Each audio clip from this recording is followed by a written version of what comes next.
तो आप सब उनके साथ काम करें, क्योंकि आपका गांव अगर आप साथ आए तभी पानीदार हो सकता है। और पानी का महत्व जो बाला साहब समझे हैं, हमारी दिली ख्वाहिश है कि आप भी उसका महत्व समझें।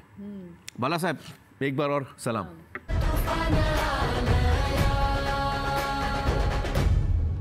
दोस्तों, मजरू सुल्तानपुरी का एक बहुत ही मशहूर शेर है, मैं अकेला ही चला था जानिब मंजिल मगर लोग साथ आते गए और कारवां बनता गया। चलिए, सांगली से अकेली निकली एक जोड़ी का कलेढोण गांव में कारवां कैसा बना देखते हैं। सांगली शहरात राहतात रेखा शेट्टे आपले पती सोमनाथ शेट्टे यांच्यासोबत। सोमनाथ यांचं मूळ गाव आहे साताऱ्यातलं कलढोण। सांगलीतला त्यांचा व्यवसाय उत्तम चाललाय, घरात कोणत्याही गोष्टीची कमी नाही आणि मुलगाही इंजिनिअरिंगच्या शिक्षणासाठी बाहेर असतो। अशात रेखाताईंनी एके दिवशी मागच्या वर्षीच्या तुफान आल्यामधला रपारपा सार्थकचा व्हिडिओ पाहिला। भाऊ खंदायचा, रपारपा कांदायचा, रपारप भरून द्यायचा, मी रपारपा फेकायचो। मी सार्थकची एक स्टोरी बघितलेली, मग मला वाटलं की एवढी छोटी छोटी मुलं त्यांना एवढी म्हणजे ते करतात एवढी, तर मग आपल्याकडे तर सगळं आहे, मग आपण पण काहीतरी केलं पाहिजे। आणि एके दिवशी आपल्या मनातली ही इच्छा त्यांनी सोमनाथ यांना सांगितली।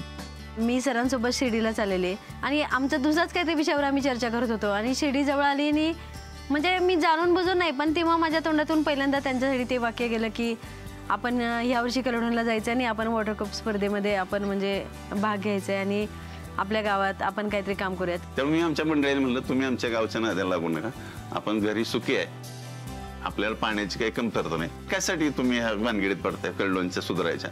हे मी त्यांना निगेटिव्ह भूमिकेतच घेतलं, म्हणजे 100% मी ह्या गोष्टीला आजही ठाम सांगतो, पाणी फाउंडेशन कलढोणमध्ये यशस्वी होणार नाही ह्याबद्दल सगळ्यात ठाम माझं मत होतं।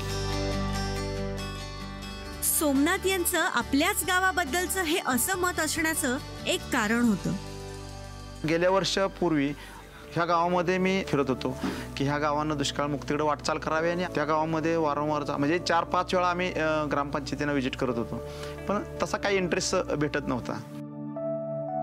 पण रेखाताईंनी मात्र कुणाचंच ऐकलं नाही। मग ते म्हणले, नाही जर कुणी तुमच्या गावातला आलं आणि तुम्ही जरी नाही आला तर मी एकटीच जाणार आणि 45 दिवस श्रमदान करणार आणि मी रिटर्न येणार। आणि कलढोण गावाची सून स्पर्धेआधीच गावात आली। वस्त्या वस्त्यांमध्ये जाऊन गावकऱ्यांसोबत वॉटर कप बद्दल बोलू लागली। वेगवेगळे व्हिडिओज दाखवून जलसंधारणाचं महत्त्व पटवून देऊ लागली। आपल्या बायकोची ही धडपड पाहून मग सोमनाथ यांनी एक महत्त्वाचा निर्णय घेतला। वॉटर कप स्पर्धा संपेपर्यंत कलढोण गावातच मुक्कामी राहायचा। सांगलीतल्या घराला लावलं टाळं, व्यवसाय सोपवला सहकाऱ्यांवर आणि हे दोघे पोहोचले कलढोण गावात राहून पाण्याचं काम करण्यासाठी। स्वतःचं सगळं नीट चालू असताना ही गावची सून गावात येऊन राहते, गावासाठी धडपडते, हे पाहून आता गावही बदलू लागलं। जलसंधारणाचं काम करायचं, त्यासाठी श्रमदान करायचं, या विचाराशी माणसं जोडली जाऊ लागली। गावात हळूहळू श्रमदान करणाऱ्यांची संख्या वाढू लागली। निधी गोळा होऊन गावात मशीनची कामही सुरू झाली। सुरुवात एकट्या रेखाताईंनी केली, त्यांना त्यांच्या पतीची साथ मिळाली, मग गावकरीही जोडले गेले आणि आज अख्खं गाव त्यांच्यापासून प्रेरणा घेऊन या पाण्याच्या चळवळीत योगदान देतंय। फक्त एक व्यक्ती निर्धाराने उभी राहिली तर काय बदल घडू शकतो हे रेखाताईंनी सिद्ध करून दाखवले।